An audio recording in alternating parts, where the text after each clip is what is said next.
Magandang umaga, Luzon, Visayas at Mindanao. Narito na ang nagkakaisa at pinakamalawak na pagbabalita sa pangunguna ng Presidential Communications Office. Kabilang ang PTV, Presidential Broadcast Service, Philippine Information Agency, Philippine News Agency at IBC.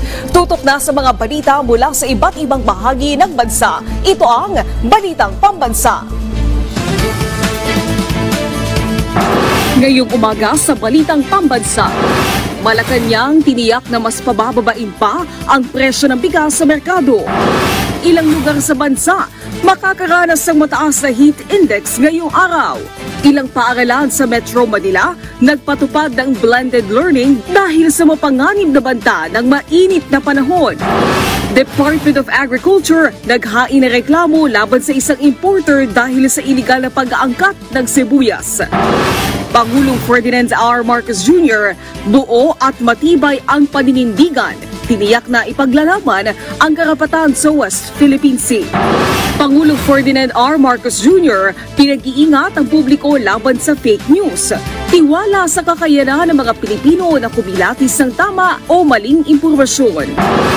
At crime rate sa Metro Manila bumaba sa 37% ayon sa Philippine National Police.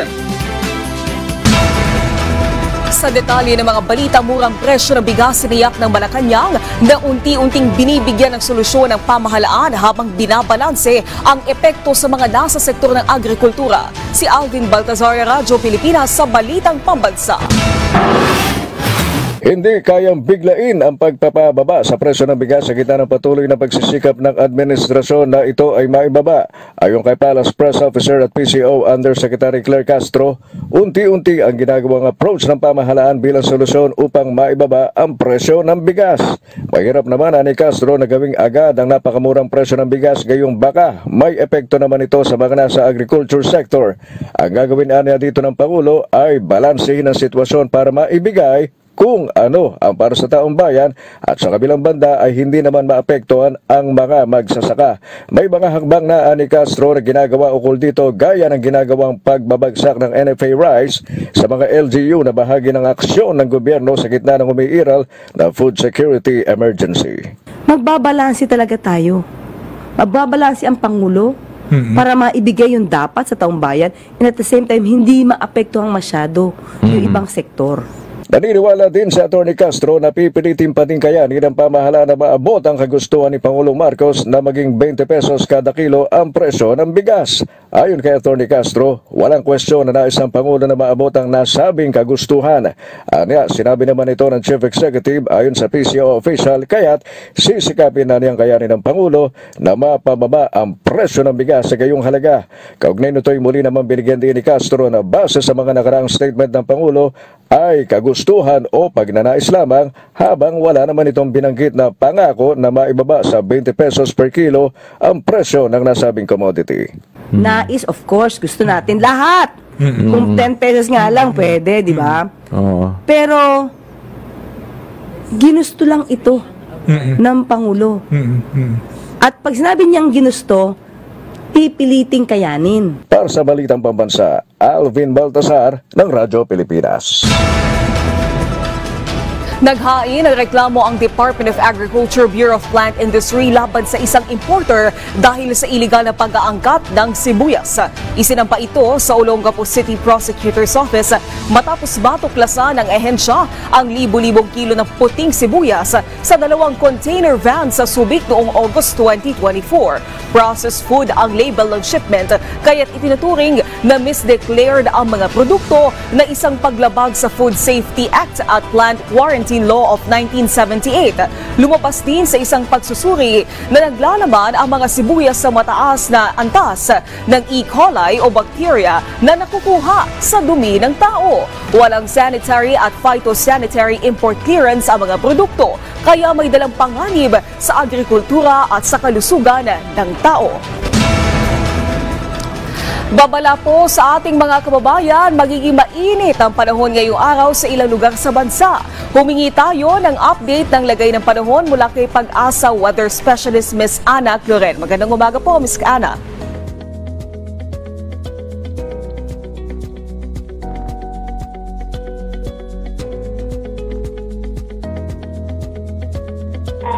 Hello po, magandang umaga.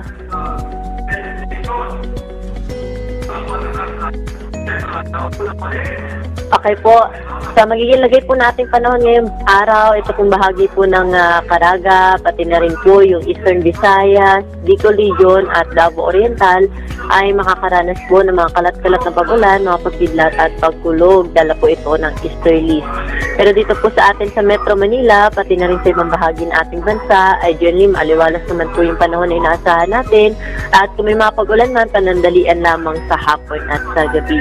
Wala po tayo minomonitor na low pressure area o bagyo na posible pong maka-apekto sa ating bansa. At yung latest dito sa Weather Forecasting Center, ito po si Ana Floren. Magandang umaga po. Maitanong lang namin, ano yung current heat index ngayong araw?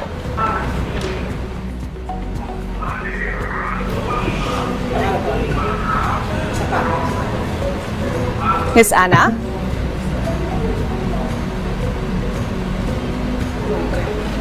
Okay, maraming salamat po, Miss Ana Cloret. Mula sa Philippine News Agency, nagkansela ng face-to-face classes ang Valenzuela, Caloocan, Malabon at Las Piñas dahil sa napakainit na panahon o temperatura ngayong araw. Sa Caloocan City, magkakaroon ng blended learning para sa mga estudyante sa kinder hanggang high school sa mga pampublikong paaralan. Sa Malabon at Las Piñas, walang pasok sa lahat ng antas mula private at public school. Sa Valenzuela, wala rin pasok ang mga kinder hanggang senior high school sa mga pampubliko at pribadong paaralan.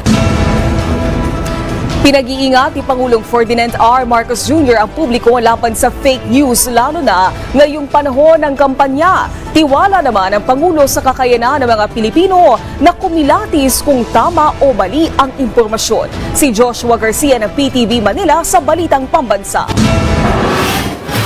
3 linggo mula na magsimula ang campaign period para sa National Post, kanya-kanyang paandar at pangako ang mga kandidato sa taong bayan.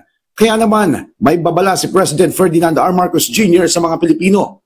Mag-ingat sa fake news, lalo na sa social media. Kakambal ng kampanya ay ang mga intriga at batuhang putik na tinatawag na fake news. Kaliwat kanan na rin yan. Kaya dapat maingat tayo mga mamamayan. Tiwala naman ng Pangulo sa kakayanan ng mga Pinoy na makilatis ang maling impormasyon. Sabi nga natin, ang bagong Pilipino ay marunong kumilatis sa tama at maling impormasyon. Kaya ngayon, laghanap na naman ang fake news at disinformation. Dapat extra ingat lumpo tayo sa mga nababasa natin online. Isa lang daw ang siguradong hindi fake news, ang pagiging kontento ng mga Pinoy sa mga proyekto ng kanyang administrasyon. Isa pang hindi nila pwedeng i-fake ay ang mga tunay na testimonya mismo ng ating mga kababayan tungkol sa mga proyekto at programa ng pamahalaan. Sa ating pag-iikot, nakakataba po ng puso na marinig ang kanilang pasasalamat sa pamahalaan, ang kanilang tiwala sa serbisyo na binibigay natin. Nakikita natin ang ginhawa na nararamdaman. Ibinahagi naman ni Pangulong Marcos Jr. ang karanasan sa campaign rallies. Ang isa sa mga kinatutuwa ko sa mga rally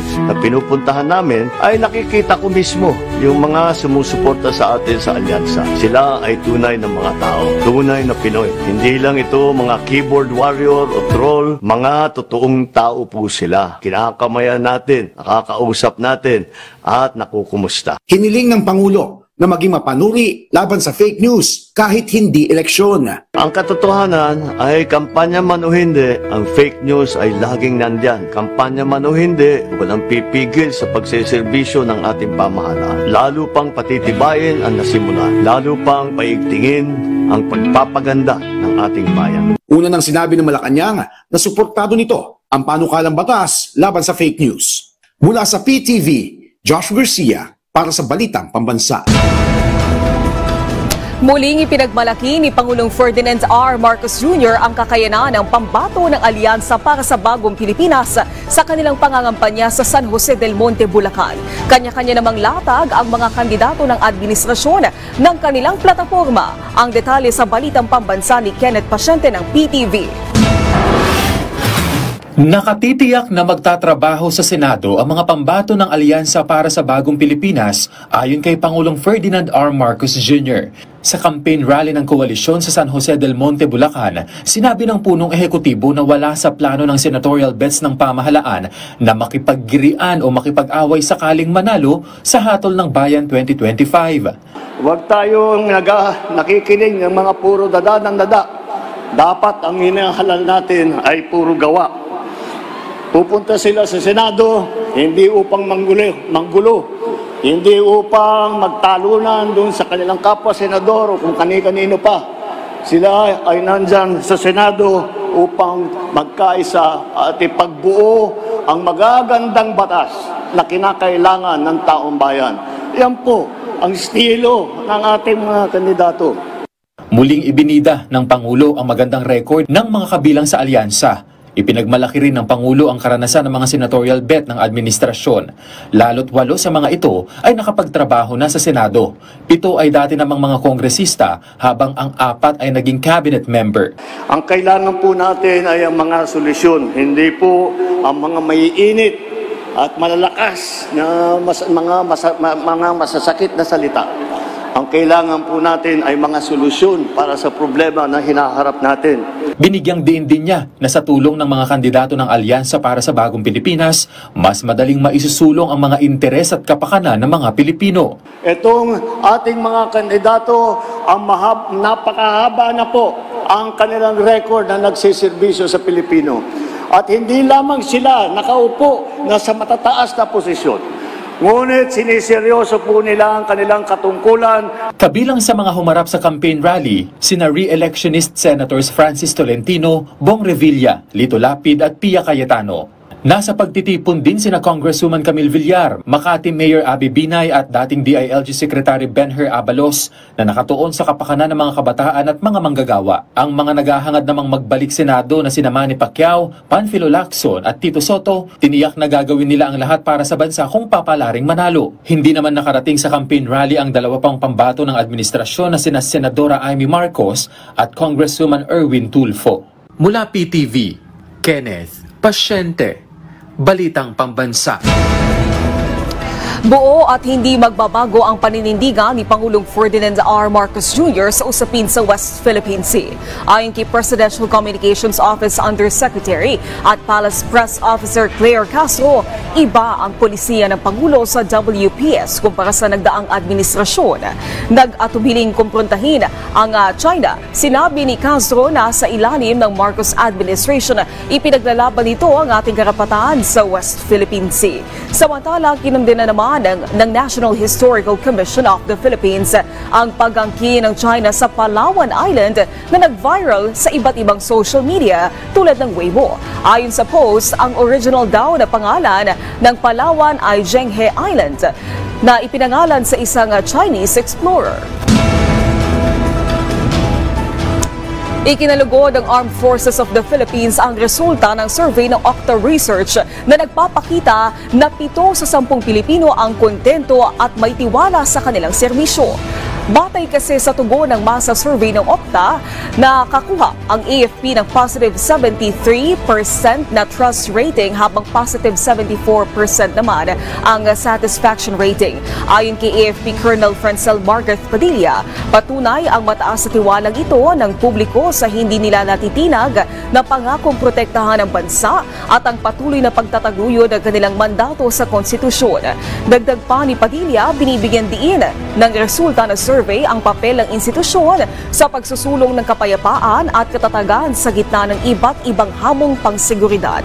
Tiniyak naman ng AFP na patuloy nilang palalakasin ang kanilang relasyon sa taong bayan sa pamamagitan ng maayos na serbisyo, modernization at pagsunod sa democratic values. Bumaba ang crime rate sa Metro Manila ng 37.6% noong buwan ng Pebrero ng taong ito. Ayon kay NCRPO Acting Chief General Anthony Aberin, nakapagtala lang sila ng 343 na focus crimes o mas mababa sa 545 noong kaparehong buwan noong nakalipas na taon. Kabilang sa focus crimes ay murder, homicide, physical injury, rape, theft, robbery at pagnanakaw ng mga sasakyan. Sinabi ni Abery na bumaba ang krimen sa Metro Manila sa mga nakakalat na mga pulis sa iba't ibang lugar. Pinaigting na intelligence operations at pakikipag-ugnayan sa mga komunidad o barangay. Inatasan ni Pangulong Ferdinand R. Marcos Jr. ang Department of Transportation na tiyakin ang pakikipagpulong sa Central Luzon Regional Development Council Broadband Co-Sharing Partnership sa pagitan ng Smart Communications para sa North-South Commuter Railway Project. Iginiit ng Pangulo ang pakikipagdialogo sa Smart Communications Chairman at Chief Executive Officer Manny Pangilinan para malutas sa problema sa broadband frequency para sa NSCR signaling system. Matagal na anya itong nakabinbin kaya makikiusap ang pamahalaan na makatanggap ng broadband para maggamit ng commuter railway. Siniguro naman ni Transportation Secretary Vince Dizon ang pakikipag-ugnayan sa SMART at nangakong gagawin itong prioridad ng ahensya.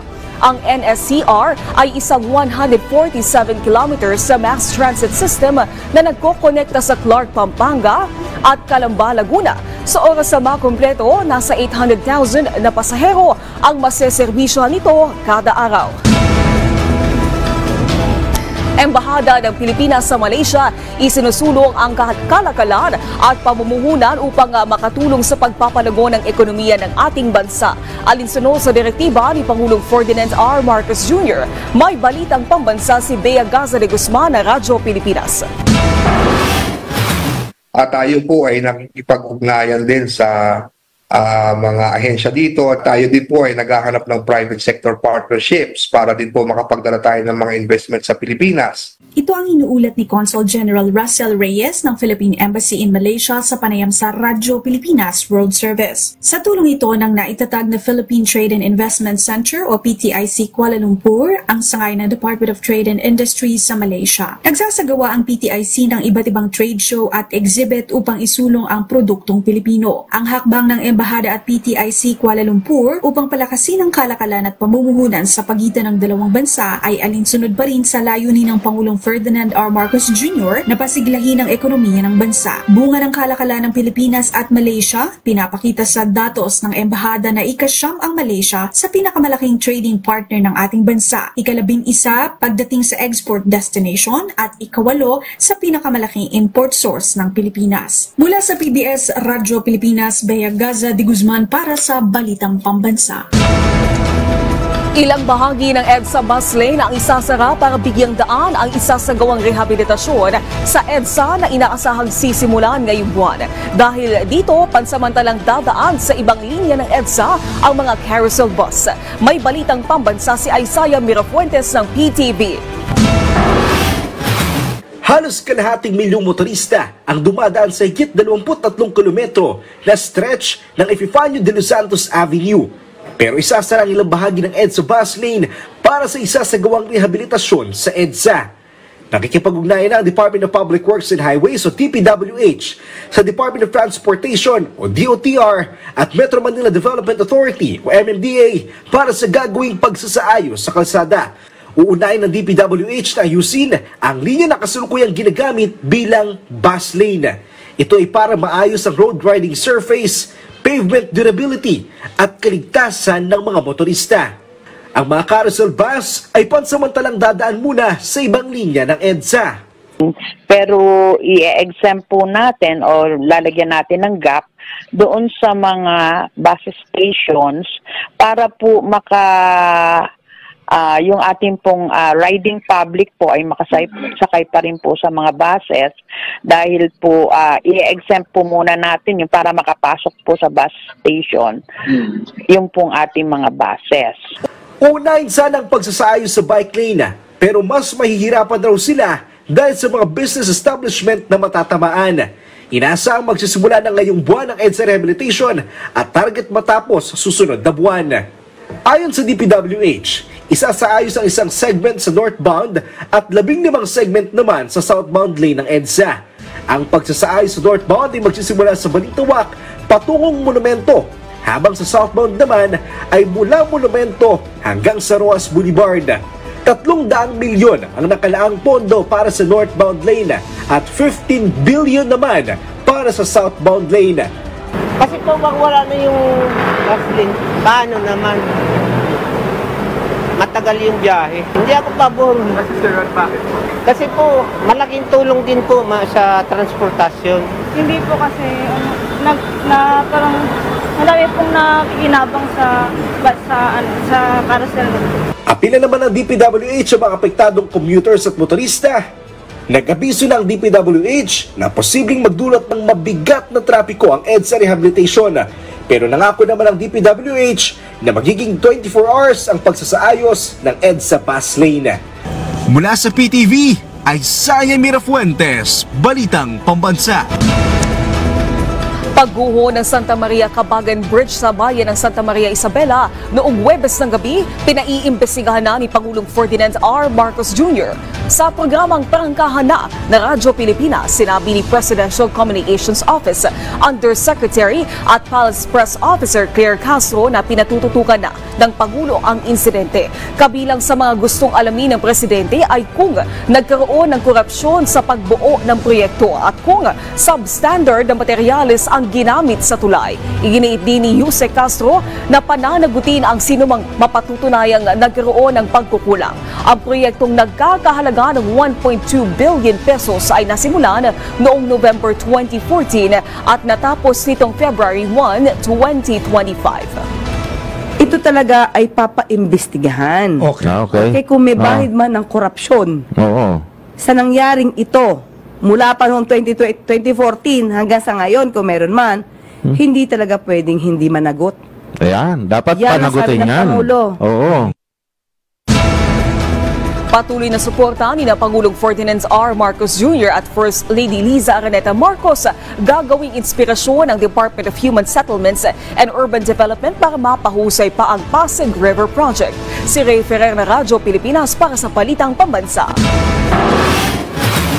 Nangako ang Department of Human Settlements and Urban Development na patuloy pa nilang pagsisikapan na buhayin ang Ilog Pasig sa ilalim ng Pasig Bigyang Buhay Muli o PBBM project. Muling pinagtibay ni DSSUD Secretary Jose Rizalino Acusar ang dedikasyon ng kagawaran sa pagtiyak sa pangmatagalang tagumpay ng proyekto. Pinasalamatan ng kalihim si Pangulong Ferdinand R. Marcos Jr. at unang ginang Liza Araneta Marcos sa kanilang todo-todong suporta. Sabi pa ni Acusar, ang pagsisikap na buhayin muli ang Ilog Pasig ay hindi lamang tungkol sa rehabilitasyon, kundi mapanatili ang kasaysayan at kultura ng bansa para sa susunod na henerasyon. Sa ginanap na inaugurasyon ng Phase 3 ng PBBM project noong Huwebes, ikinalugod ng Pangulo ang pagtaas ng katanyagan ng esplanade ng Pasig River sa Maynila na naging instant hit din sa publiko. Kinilala rin ng Pangulo ang Interagency Council for the Pasig River Urban Development sa pangunguna ng DSSUD. Ang Pasig River Showcase Area Esplanade sa likod ng Manila Central Post Office at ang extension nito sa Plaza Mexico ay pinasinayaan noong Enero at Hunyo noong nakaraang taon. Mula sa Radyo Pilipinas, Ray Ferrer para sa Balitang Pambansa. Masayang binalita ng Bureau of Immigration of BI ang muling pagbabalik sigla ng turismo sa bansa. Alinsunod sa atikaan ni Pangulong Ferdinand R. Marcos Jr. na pagpapabuti ng ekonomiya. Ayon sa BI, umabot sa higit 14.7 million ang naitalang international arrivals noong 2024, kung saan malapit na itong maabot ang pre-pandemic record na 17 million noong 2019. Batay sa kanilang record, mga Koreano na nagbabakasyon sa bansa ang pinakamarami na umaabot sa 1.7 million arrivals, habang pumapangalawa naman ang US na may 1.3 million at nasa 500,000 naman ang mga turistang galing sa China. Ayon sa immigration, patuloy ang kanilang commitment na suportahan ang athikain ng pamahalaan sa tourism recovery na isa sa naapektuhan ng pandemya. Ito ay sa pamamagitan ng visa extensions at immigration services para makaengganyo pa ng mas maraming turista na bumisita at magtagal sa Pilipinas. Itinuturing na malaking tagumpay ng palasyo ang pagkakaalis ng bansa sa gray list ng Financial Action Task Force. Ayon kay PCO Undersecretary at Palace Press Officer Attorney Claire Castro, resulta ito ng pagpupursige ng Marcos Jr. Administration, lalo't may mga reformang ipinag-utos sa Pangulo para tuldukan ang money laundering at terrorism financing sa bansa. Iginiiti Castro na dahil sa development na ito, mas magiging madali na ang financial transactions, mas makapaghihikayat ang bansa ng mga investor at mas bababa ang remittance fees para sa mga OFW. 2021 ang mapabilang ang bansa sa naturang gray list ng FATF. Kakayanin natin, lalo na ng Pangulo, na linisin ang mga kalat na naiwan sa atin ng nakaraang administrasyon. Ipanalangin natin na mapanatili natin na hindi tayo muling mapasama sa gray list o blacklist ng FATF. Hindi titigil ang ating Pangulo na maisaayos at mapigil ang mga gawaing may kinalaman sa money laundering at terrorist financing. Nagsimula na ang pagdiriwang ng Ramadan kung saan libo-libong kapatid nating mga Muslim ang nakiisa sa tinatawag na Tarawih. Ang detalye sa Balitang Pambansa ni Isaiah Mirafortes ng PTV. Formal nang nagsimula ang Ramadan para sa mga kapatid nating Muslim kahapon. March 1 dapat ang nakatakdang pagsisimula ng Ramadan.